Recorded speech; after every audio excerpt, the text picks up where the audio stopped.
ఉండేవాడు సామాన్య ప్రజలకు తోడు పేదోడికి ఇంత కష్టం వచ్చిందంటే తల్లడిల్లుతుంటాడు అహంకారం లేని ఓడు అందరితో ప్రేమకుంటాడు ఇచ్చిన మాటకు కట్టుబడలో శ్రీరామచంద్రుడు ఇతడు పదవుల కొరకు పాకులాడటం తెలియని వాడు పలువురికింత సహాయపడితే అంతే చాలంటాడు నమ్మిన వారిని అమ్మల కాచే మనసు ఉన్న పుణ్యాకుడు జగనంటే ప్రాణం అంటాడు జనమంటే ప్రాణం ఇస్తాడు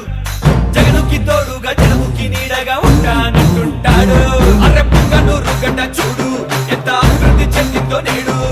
త్రాగు సాగు నీరు రోడ్ల నిర్మాణాలు ప్రతిగామ పొందేను నేడు